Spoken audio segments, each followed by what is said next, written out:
नमस्कार दोस्तों, मैं आज आपके साथ मैं अमात्य देव आज आपके साथ हिंदी भाषा का विस्तार या स्वरूप कहाँ तक आता है इस बातों पे चर्चा करने जा रहा हूँ। क्योंकि जब आप हिंदी भाषा और साहित्य आप ले चुके हैं और इस वीडियो को देख रहे हैं तो मेरा दायित्व होता है कि मैं ये बताऊं। इसके पहले के वीडियो में मैंने बताया कि साहित्य का इतिहास और इतिहास में अंतर क्या है या दोनों में कैसे साम्यता है या कैसे संबंध है ना। तो अब आता है कि भाई हिंदी जो है, हिंदी का विस्तार आप कहाँ से कहाँ तक लेते हैं। जब इतिहास की बातें आएगी तो किन किन भाषाओं को कौन कौन सा भाषा या कहाँ से किस भाषाई स्तर पे विस्तार और क्षेत्रवार विस्तार हिंदी का कहाँ तक है वो जानना समझना जरूरी है। तो मैं बात करूंगा अब कि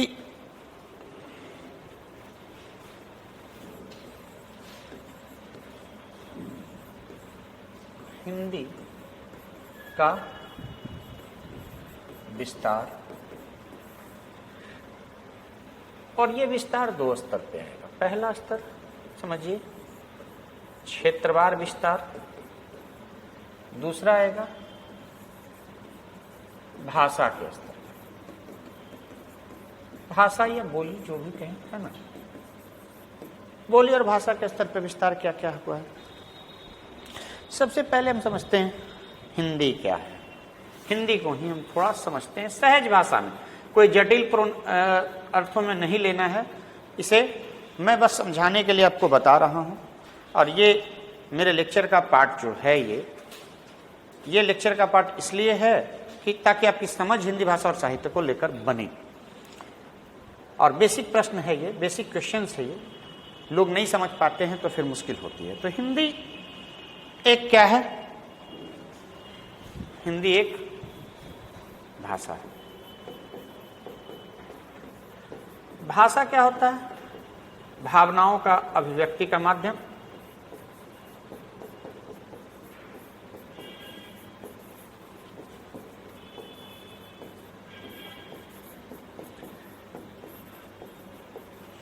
कोई भी भाषा है तो मनुष्य चाहे वो जिस भाषा को समझता हो तो वो भाषा उसके अंदर जो भावनाएं होती हैं उसी को अभिव्यक्त करता है। जैसे बच्चों को ले लें, बच्चा अगर भाषा नहीं सीखा है तो हम लोग समझते हैं कि वो क्या चाह रहा है। उसकी भाषा अपनी होती है, बच्चों वाली भाषा। पानी मांगना है तो वो कई जगहों पर मैं देखता हूं पानी बच्चों को मांगना था मम मम बोलती है या बोलता है।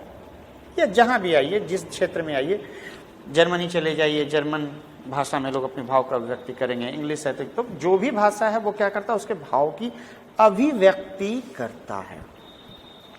और जब अभिव्यक्ति की बातें आएगी तो अभिव्यक्ति जो होगी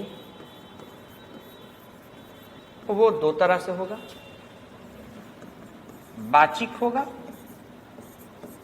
और दूसरा क्या होगा, लिखित रूप से। वाचिक और लिखित रूप से भाषा को अभिव्यक्त करेंगे। तो हम यहां समझते हैं कि दोनों स्तर पे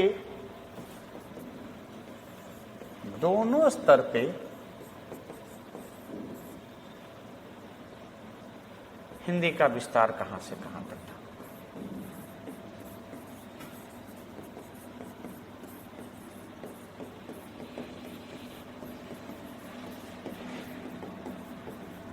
कहां तक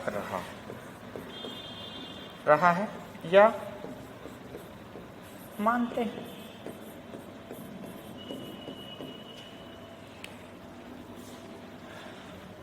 तो आते हैं हम, यहां दो खेमा है। एक खेमा है हिंदी विरोधी खेमा। इसके लिए हम दो खेमा को समझते हैं।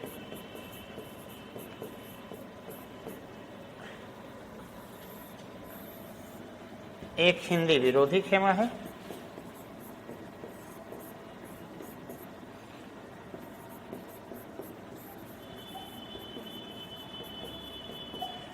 और एक जो है हिंदी के का विस्तारवादी खेमा है।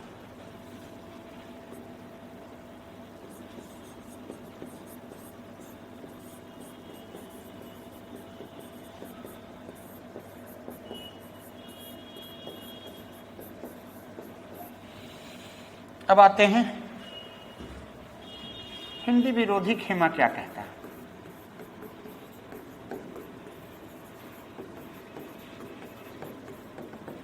हिंदी विरोधी खेमा का मानना है कि मैथिली, राजस्थानी जैसे भाषाएं जो हैं वो स्वतंत्र भाषाएं हैं। भाषा विज्ञान के आधार पर, मतलब इस खेमा को मानना है, इस खेमा का मानना है मैथिली, राजस्थानी आदि भाषाएं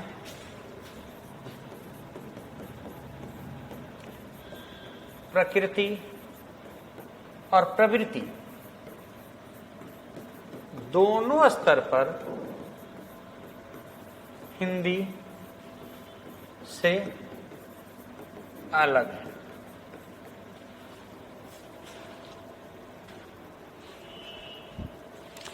और ये भी मानते हैं कि अवधी और ब्रज का भी अपना पृथक अस्तित्व है।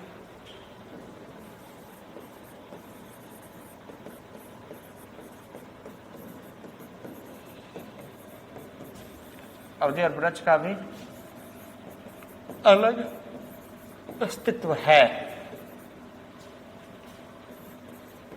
मतलब विरोधी, हिंदी विरोधी खेमा का कहना है कि भाई हिंदी जो है, हिंदी में जो बोलियां या भाषाएं आती है अभी जिसको हम पढ़ते हैं वो भी हिंदी का पार्ट नहीं है, हिंदी से अलग है। और इसके लिए वो मैथिली का तर्क दे देते हैं कि मैथिली को हिंदी साहित्य अकादमी ने अलग मान्यता दे दिया है। इसके लिए वो एग्जाम्पल भी दे देते हैं कि मैथिली को हिंदी साहित्य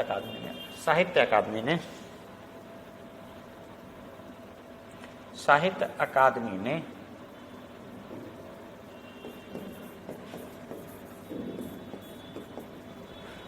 अलग मान्यता दी है।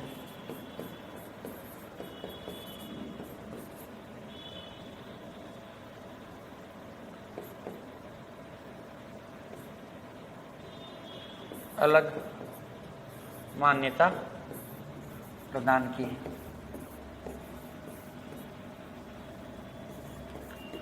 ठीक है। अब आते हैं विस्तारवादी खेमा।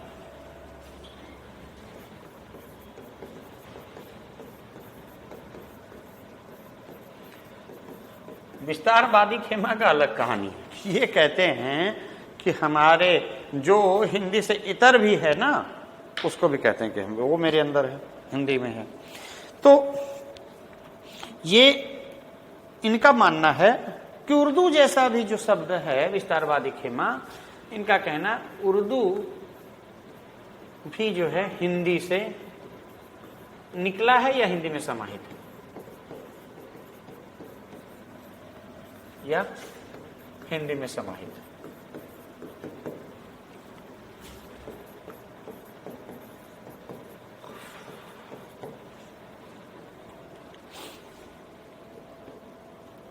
अब इसको इस रूप में समझते हैं कि मैथिली, राजस्थानी साहित्य को, जो अवधी और ब्रज को, अगर हम लोग इसको इस रूप में समझते हैं कि जो हिंदी विरोधी खेमा है, अगर हिंदी विरोधी खेमा का कहना है कि हिंदी, मैथिली और राजस्थानी या अवधी ब्रज ये अलग, तो अगर हिंदी से इसको इतर मान ले, अलग मान ले, ठीक है, तो हम लोग विद्यापति, चंद, नरपति, नाल्हा, सूरदास, कबीरदास सबको अलग मान लेंगे, चंद्रवरदाई सबको। ठीक है। और आदिकाल से ही ये हमारे हिंदी का पाठ है। तो ये समझने वाली बात है कि अगर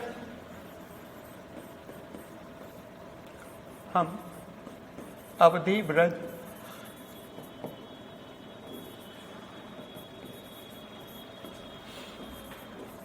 मैथिली, राजस्थानी को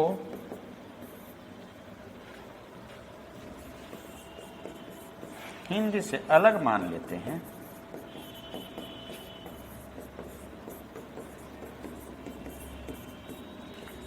तो आदिकाल के बहुत रचनाकार, बहुत सारे रचनाकार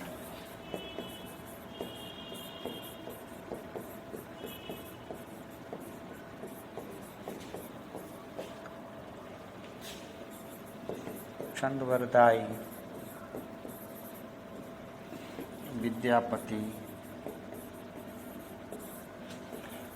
आदि को हिंदी साहित्य से अलग मानना पड़ेगा।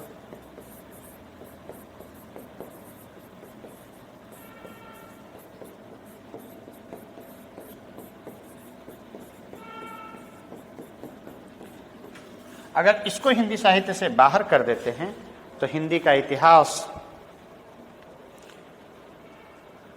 की व्याख्या आप सही से नहीं कर सकेंगे। दूसरी तरफ अगर बातें करें, विस्तारवादी खेमा की बात करें अगर हम, तो वहां पे उर्दू को अगर हम शामिल करने की बात करते हैं, उर्दू में प्रसाद, इकबाल ये रचनाओं को रच रहे थे। इकबाल ने और प्रसाद ने दोनों ने हिंदी में रचनाएं लिखी है, उर्दू में भी रचनाएं लिखी है, लेकिन इन रचनाकारों को हम एक भाषा के दायरे में नहीं बांध सकते हैं। अगर प्रसाद ने उर्दू में लिखा, इकबाल ने अगर उर्दू में लिखा या हिंदी में लिखा, तो इस तरह की रचनाओं को हम भाषा के दायरे में रख ही नहीं सकते हैं, भाषा के दायरे में नहीं रख सकते। भाषा के दायरे में इनको रख नहीं सकते हैं। दूसरी बात है ये अगर किसी भाषा पे इनकी पकड़ है, दूसरी भाषाओं के पर पकड़ है, अगर इनकी दूसरी भाषाओं पे पकड़ है, भाषाओं पर पकड़ है, तो इसका मतलब ये नहीं है, इसका अर्थ यह नहीं है कि प्रसाद या इकबाल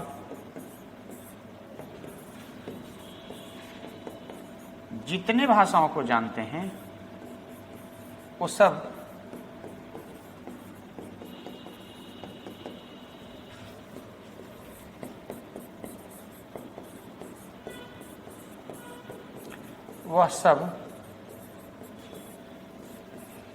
एक ही भाषा श्रेणी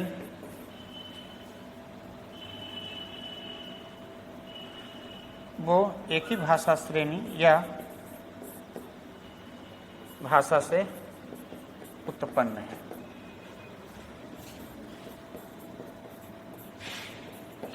मतलब कहने का मतलब अगर प्रसाद उर्दू जान रहे हैं तो ये नहीं है कि उर्दू और हिंदी भी जान रहे हैं तो हिंदी भी। अगर मान लीजिए प्रसाद वो जर्मन जानते रहते, लैटिन जानते होते, तो इसका मतलब ये नहीं कि लैटिन भाषा और जो है जर्मन भाषा जो है हिंदी ही है। अगर इकबाल की समझ किसी अन्य भाषाओं में है, पकड़ अन्य भाषाओं में है, तो इसका मतलब नहीं है कि वो हिंदी भाषा में आ जाएगा। अगर हिंदी भाषा के इतिहास लिख रहे हैं, अगर जर्मन भाषा का इकबाल अगर जर्मन जानते हैं, अगर जर्मन भाषा के इतिहास में हम हिंदी को शामिल नहीं कर सकते हैं। ठीक है, तो इसका अर्थ है कि हमको ये मानना होगा कि उर्दू यानी एक तरफ विस्तारवादी खेमा, दूसरे तरफ हिंदी विरोधी खेमा, दोनों खेमा में सजग और सहज रूप से हमको भाषा को स्वीकार करना होगा। जो ऐसा नहीं कि अवधी को हम बाहर कर दिए, ब्रज को हम बाहर कर दिए, उर्दू को शामिल कर लिए हिंदी भाषा में, ये भी नहीं चलेगा। जो सम्यक रूप से भाषाओं को जब देखना है तो हिंदी भाषी क्षेत्र का जो क्षेत्रवार विकास है उसको हम लोग समझ के उस भाषा को चुनते हैं। अब आते हैं बातें कि साहित्य में विस्तार, कि साहित्य किस तरह के साहित्य।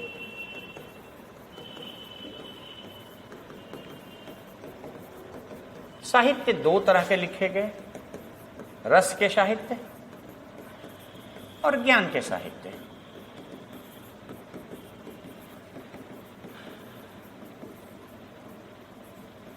ठीक है।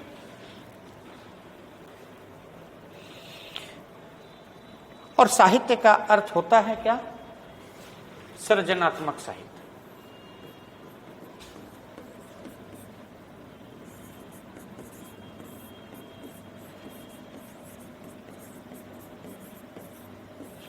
साहित्य क्या होता है?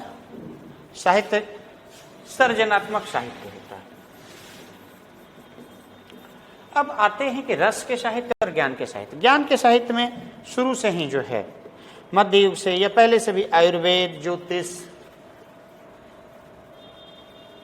अन्य कई तरह के धार्मिक साहित्य रचे गए। अब आते हैं ज्ञान के साहित्य को थोड़ा समझते हैं कि कई रचना जो हुए, आयुर्वेद, ज्योतिष,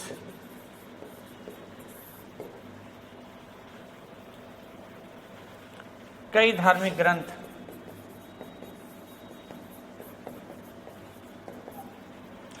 दर्शन के ग्रंथ,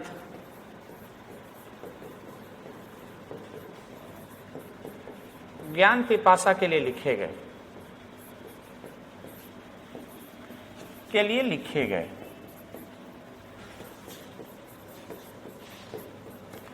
इनका कोई कला पक्ष नहीं था। इनका एक पक्ष था कि ज्ञान देना, चाहे वो कला का ज्ञान हो, नाट्य कला का ज्ञान हो, आयुर्वेद का ज्ञान हो, ज्योतिष का ज्ञान हो।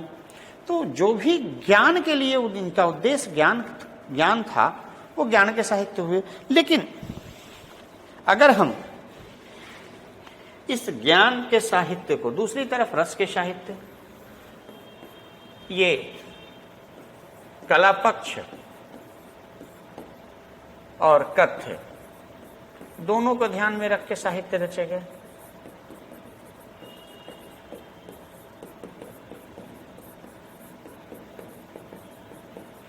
लिखे गए। तो कला पक्ष यानी रस के साहित्य जो हैं, ठीक है, रस के जो साहित्य हैं वो साहित्य मनोरंजन के लिए भी लिखा गया। अपने अंदर का जो प्रेम का भूख था, धर्म का भूख था, उसके लिए लिखा गया। लेकिन ज्ञान पिपासा के लिए ज्ञान के साहित्य लिखे गए। ये तो पूर्णतः साहित्य के श्रेणी में आ रहे हैं, साहित्य के श्रेणी में आ रहे हैं। लेकिन जब बातें करते हैं ज्ञान के साहित्य पे, तो ज्ञान के साहित्य पे थोड़ा प्रश्न उठता है। लेकिन अगर एक ज्ञान पिपासा के लिए लिखे गए हैं, तो ज्ञान के साहित्य का उद्देश्य है विशुद्ध रूप से ज्ञान का, विशुद्ध उद्देश्य ज्ञान है। लेकिन अगर इसको साहित्य की श्रेणी से अगर अलग कर देते हैं हम, अगर इसको साहित्य में नहीं रखते हैं, तो साहित्य के विकास की कुछ कड़ियां छूट जाएगी। अगर विशुद्ध उद्देश्य ज्ञान है और अगर इसे हम छोड़कर चलते हैं तो साहित्य के विकास की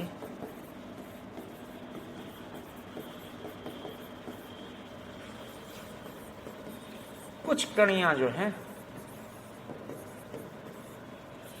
छूट जाएगी।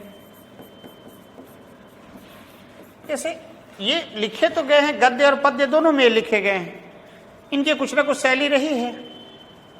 और जब शैली है, अगर हम इसको छोड़ देते हैं, अगर इसको ये मान के चलते हैं कि ये साहित्य में नहीं है, तो एक विकास की एक बड़ी शैली छूटता। अतः साहित्य के इतिहास को, साहित्य के इतिहास को लिखने वाले जो हैं, साहित्य के इतिहासकारों को रस के साहित्य के साथ साथ ज्ञान के साहित्य को भी, रस के साहित्य के साथ ज्ञान के साहित्य को भी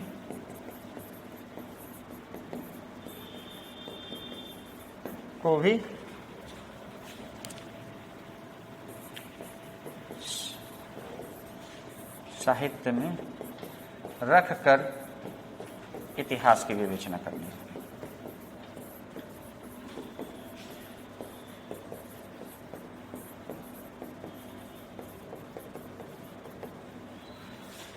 इतिहास में विवेचना करनी होगी। इस प्रकार अगर हम पूरी तरीके से विस्तार की बात करें, तो विस्तार हिंदी भाषी क्षेत्र में अगर बात करें, तो पूर्वी भारत से लेकर पश्चिमी भारत तक का बहुत बड़ा क्षेत्र हिंदी के विस्तार में आता है। दूसरी तरफ उस समय के उस खास जिस हिंदी साहित्य की बात करते हैं और उसके इतिहास की बात करते हैं, उस इतिहास के काल क्रम में जो भी भाषाएं हैं उनको हम समाहित करेंगे। साथ साथ में उसमें रस और ज्ञान के जो साहित्य हैं दोनों को शामिल करेंगे, और तब जाकर इतिहास का सही विश्लेषण हो सकेगा और साहित्य के इतिहास को हम अच्छे से समझ पाएंगे। थैंक यू, धन्यवाद।